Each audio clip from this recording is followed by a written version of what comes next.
If I was applying to a Goldman Sachs degree apprenticeship, here's what I'd do. Let me just introduce myself. My name's Owen. I'm a degree apprentice. Last year, I successfully got 8 degree apprenticeship offers, and now I help people get degree apprenticeships in the engineering, technology, and finance industries.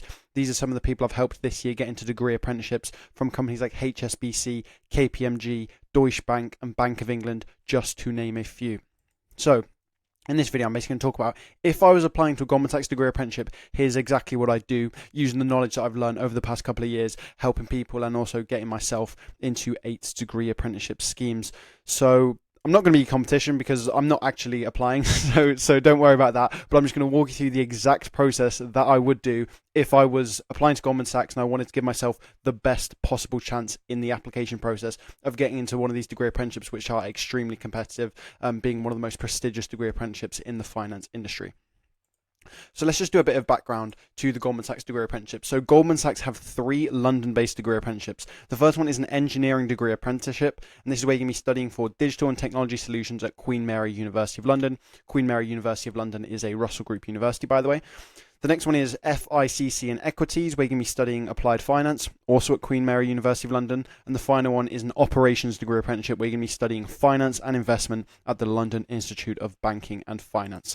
So in terms of these applications, early applications actually opened on the 27th of August, and we actually covered that on my Twitter account. So I basically published like the early applications for Goldman Sachs.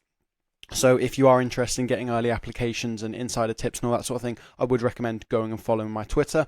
But we got that early applications, we got that on the Twitter account so that people could see that early, the people who are following me. And then basically applications for everyone else for Goldman Sachs were released publicly about a week later. You can see this graph here. This is basically a graph of interest in Goldman Sachs degree apprenticeships. And you can basically see this is over the last month, so absolutely nothing. And then that's when word started of them, and they were basically early released about the 27th of August. And then they were sort of publicly released somewhere around here. Basically, you can see the interest is really, really growing. Degree apprenticeships are extremely popular. Everyone's starting to realizing it now. Free degree, work experience, high salary, guaranteed job at the end. Everyone's starting to realize a degree apprenticeship is the way forward. So you can expect these applications to close very soon. Okay, so you do not want to hang around in terms of applying to Goldman Sachs. So as I said in this video, I'm going to walk you through exactly what I do, and basically everything I'm going to say here, it's basically an ASAP basis. It's like as soon as possible, just get it done. You want to be applying as soon as possible. You don't want to risk leaving it too late and then Goldman Sachs close their applications. Okay, so without any further ado, let's move on to this checklist that I've made. These are the 8 steps that I would do applying to Goldman Sachs if I was going to apply right now.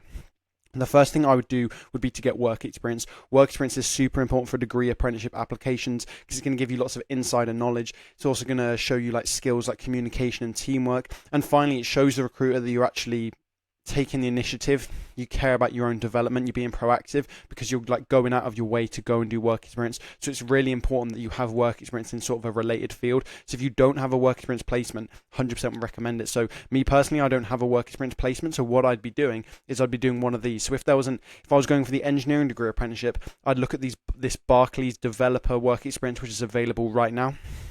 If I was going for the FICC and Equities degree apprenticeship, I'd be looking at this finance work experience by Barclays. Then finally, if I was doing operations, then I'd be doing this operations work experience by Barclays. Barclays, it's a bank, so it's going to be a really good name to put on your CV and say you've done work experience. And you're basically in these work experience, they're going to be about 10 hours long, and you're going to work on a project that's going to give you lots of experience to mention in your applications and also in your interviews and things like that. So my priority right now would be basically literally straight away next week, next evening, like the moment I have like 10 hours of time free or like whatever, I'm getting straight on this work experience and I want to complete this as soon as possible so that I can put that on my application.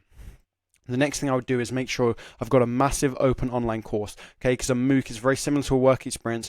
You're going to be learning a lot of things, and it's also showing you're proactive, you're taking the initiative, you care about your development, you've got a willingness to learn. A willingness to learn is a really important skill to have in a degree apprenticeship because basically everything you're learning is going to be new, okay? It's all going to be new stuff that you didn't know in secondary school, so you need to be able to like learn and learn and learn. Learning is like the key thing with a degree apprenticeship, and when you show you've done a MOOC and you've learned these things, they're going to know that, okay, when you come into this degree apprenticeship, you're going to be good at like learning the course, learning the job, learning how the industry works and these sorts of things.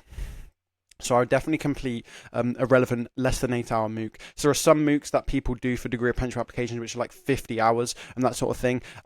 if you haven't done that already, you basically don't have time, because that's something you do over a couple of weeks, couple of months basically. But as I said, with Goldman Sachs, these applications could close at any time. It's a rush to get your application in as soon as possible. So basically I'd say 8 hours or less. I'd pick a MOOC that's relevant. So it might be to do with engineering, software, operations, macroeconomics, artificial intelligence, finance, something along those lines, which is going to be sort of relevant. 3 websites we can get these MOOCs from: Coursera, edX and FutureLearn. I would get on that straight away.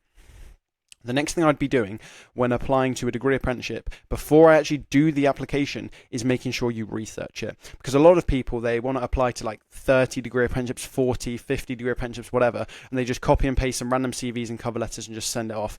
The problem with that is it's not personalized. It's going to get rejected. That's why you hear people who applied to 30 and they got rejected from all of them. It's because they just copy and pasted their application. It was very generic. You need to personalize it.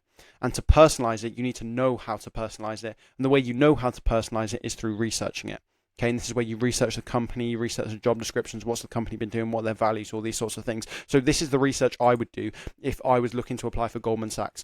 So firstly, the job description. The job description is like one of the most important pieces when you're going to get a lot of information, and it's literally going to tell you the skills you are needed. So whatever job it is, whatever apprenticeship, not even Goldman Sachs, look for a sort of desirable skills section, okay, or a required skills section. That's probably the most important part of the job description, but because it's going to tell you exactly what they're looking for. And if you match exactly what they're looking for, you're the perfect candidate. So let me show you. On this engineering job description here, it says here, who we look for. Goldman Sachs engineers are innovators and problem solvers, building solutions in risk management, big data, mobile, and more. We look for creative collaborators who evolve, adapt to change, and thrive in a fast-paced global environment. There you go. That's told you exactly what they are looking for. So the dream scenario is you exactly match that sentence there. Okay, so just going back to that courses thing I mentioned, that's already given us some ideas for the kind of courses you want to do. Maybe you go on one of these websites like Coursera and edX, and I would find a course on risk management. I'd find a course on big data, something like that. Now coming back to here in terms of the skills, you can see from this bit, these are the skills they're looking for. Being innovative, being a problem solver, okay, being able to build solutions, being creative, collaborative, you've got adaptability, you thrive in challenges, and that sort of thing, okay? And that's what we're looking for from the job description. Then when you go on the Goldman Sachs websites, a lot of companies have things like values. So these are sort of abstract things like collaboration, excellence, unity, innovation, safety, sustainability. It's all sort of like nice fluffy values that these companies have. You want to make sure you embody these values, because companies are looking for employees who have the same mission as them. They have the same purpose. They embody these values. If they're a collaborative organization, they don't want someone who's just an independent lone wolf who wants to do everything by themselves. They want someone who's collaborative. So the Goldman Sachs values are partnership, client service, integrity, and excellence. So you need to make sure in your application you're showing that you match these 4 characteristics, these 4 values. Okay, from doing some other research elsewhere on the website, I've also found these other things which they look for. Things like being client focused. Okay, you want to be getting across in your CV and your cover letter how you're focused on clients, focused on customers. Always pursuing excellence and the highest standards. That's a big thing with Goldman Sachs. They're just trying to be the best they can possibly be. Teamwork, dedication, respect for confidentiality. That was a small one I found on a sort of sub page, but something like that is very key. And then finally, in research, it's good to research sort of projects that the company is working on, or recent news that has happened at the company. So when I'm applying to different companies, I always go on like a news page or a media page, press releases page, something like that, where I'm just going to find out what's going on with the company, and it shows that you've researched the company. And you're properly interested. So here's 2 links here which I would potentially be looking at. So this artificial intelligence one, if I was applying to the engineering degree apprenticeship, I would 100% be having a read of some of these articles about AI, investments, and these sorts of things. And this is good research that I can mention in my cover letter. So that's the research that I would personally be doing to apply to Goldman Sachs. So I'd recommend you go and do your research for Goldman Sachs there. And then let's move on to the initial application. So now that we've done sort of the groundwork for this application, it's now about getting this actual application ready. And just to mention as well, this Notion document, I'm going to put it as like a link in the description, so you can have a copy of it as well, in case that sort of helps you as like a sort of checklist. So the initial application, you're going to need 2 things: CV and a cover letter for Goldman Sachs. So the first thing with a CV is, I would include all the research from the previous step, ensure that I've ticked off the desirable skills and values, I've messed up my grammar there for a second, and ticked off as many desirable skills and values as possible. Okay, So that's what this checklist would be for. This is what I would be doing personally. I would literally be going through my CV and I'd want to make sure I've mentioned every single one of those. Because as I said, then it means I completely match the job description. I am the perfect candidate if I'm ticking off every single one of those. Okay, and it's the same with the values. I want to be ticking off those values. Somewhere in my CV, I want to be mentioning how I've focused on a customer. Okay, how maybe I was like a waiter or something, and I purposely worked really hard to give the customer the best service. It shows I really care about customer service, client service. Maybe I can mention a time on my CV where I had to show integrity, right? And then that's going to show how I embody that Goldman Sachs value there. In terms of the length of the CV, I recommend 2 pages. So this is one which is a bit up for debate. Some people say 1 page, some people say 2 page. The problem I have with 1 page is you're literally not going to fit as much stuff on. Okay, it's like you're only going to be able to fit half of these skills on. You're only going to be able to fit half your work experience on, maybe half your key achievements and that sort of thing. I just don't think it's worth doing it on 1 page. You either have to like cram it all together, put it on like font size 9 or something, and then everyone's like, what am I looking at? Or you literally just put it on 2 pages. Okay, so all of my CVs, they got me 8 degree apprenticeship offers. I put them on 2 pages. So if I was applying to Goldman Sachs, I would personally be putting them on 2 pages. These are the sections I would do. And I've done a video in the past going into CVs in more detail if you need a bit of help with that. But the main thing there would be basically ticking off all of those skills from the job description, ticking off the values, and making it 2 pages. Okay, so let's move on to the cover letter now.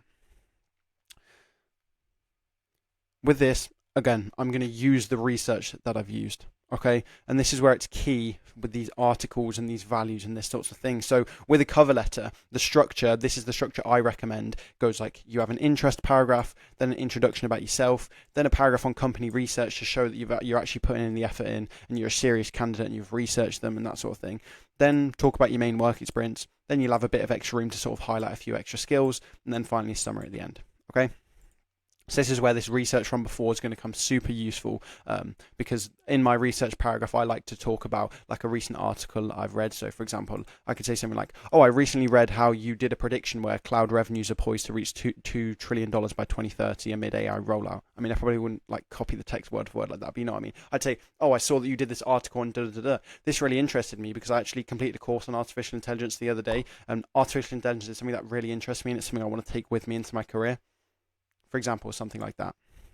And then you can also use the values. Like, whilst doing research, I also found out that one of your values is integrity. This is really important to me because I always make sure that I do the right thing. One time when I was playing football and I got given a red card, which I didn't think I deserved, but I got off the pitch anyway because it was the right thing to do, even though I disagreed with the ref. The right thing to do was be respectful and have integrity.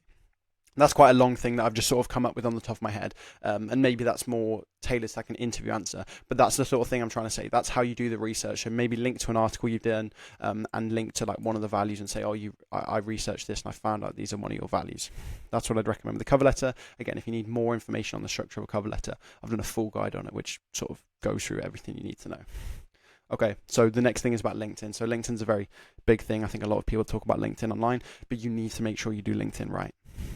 Okay, I've talked to degree apprenticeship recruiters about this. Your LinkedIn needs to be all or nothing. So your LinkedIn needs to be 100% extremely good, very professional, or you shouldn't have one at all.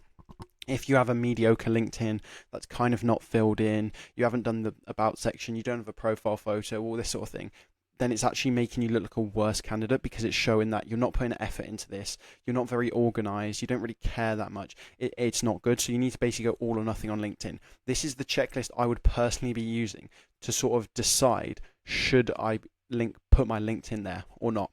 Okay, because on your Goldman Sachs application, there's a space to sort of mention your LinkedIn, and you can also put it in your CV as well. So this is the criteria I would personally be using.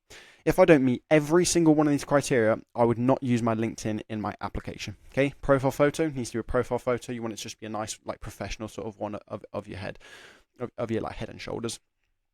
A banner, a bio. The about section needs to be like filled out. You've actually written a couple of paragraphs talking about yourself. You got all your experience there over the past couple of years, maybe some jobs you've had, maybe some work experience programs you've done. You've got all your education in there, so you've got your grades and all that sort of thing. That's all filled out. And then also any licenses, certifications, courses, volunteering, anything else like extracurricular like that. That's the criteria I'd do. If there's a single one of those which I haven't done, I would either do it or I wouldn't do my LinkedIn.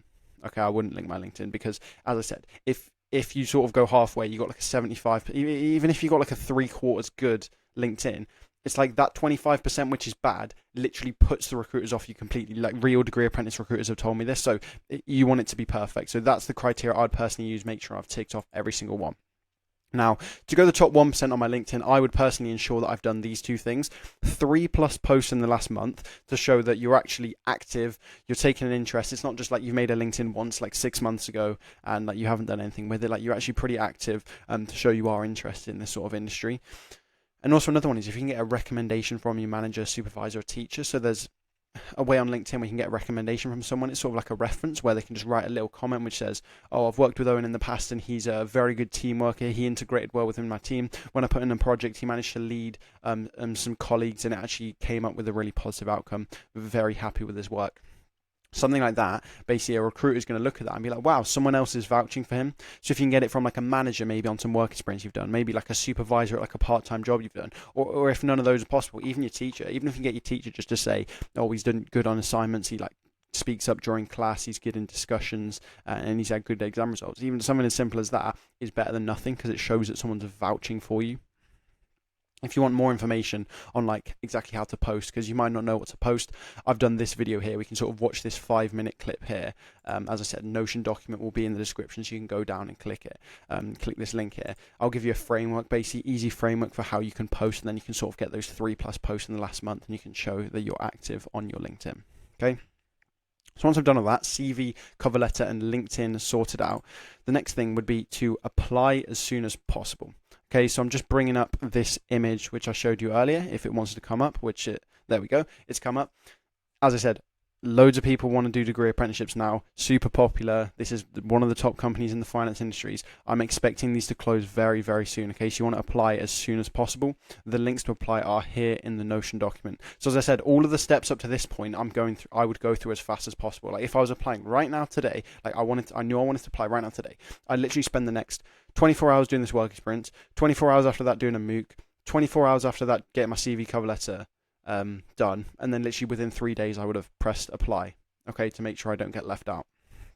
Okay, and then you're going to basically move on to the next stages of the application process, hopefully after that, if you've done a good CV, done a good cover letter, done a good LinkedIn. And then I would basically say, after applying, personally, I would already start practicing for interviews and assessment centres, okay, because it's probably still going to be a couple of months, like a couple of weeks before you hear anything, then maybe a couple of months until the final interview and that sort of thing.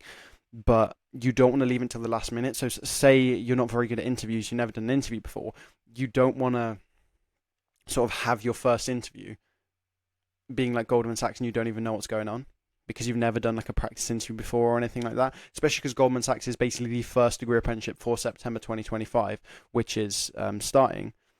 It might be your first interview, so that's really important. Really important to have done practices beforehand. And it's kind of difficult if like the night before your interview you try and do some practicing and all that sort of thing. It's much easier if you literally start practicing like weeks before, maybe once a week you do a practice or like once a month or whatever. Just the more practice you do, the better you're going to do at interviews. And at the end of the day, it's sort of like the final interview, the final assessment centre, which is going to get you through to a lot of these degree apprenticeships. So again, I've linked 2 things on here. First of all, this is a video about like what you can do right now to start practicing for those interviews. And the second one is sort of like a database I've got with basically loads of videos to help you with interviews, group exercises, presentation, case studies, all sorts of things which are going to pop up in the assessment centre. So that's what I would personally be doing. The moment I'm applying, I wouldn't wait a couple of months, wait till December, I'll start thinking about interviews then. No, I'd be straight away on interviews because then basically I can become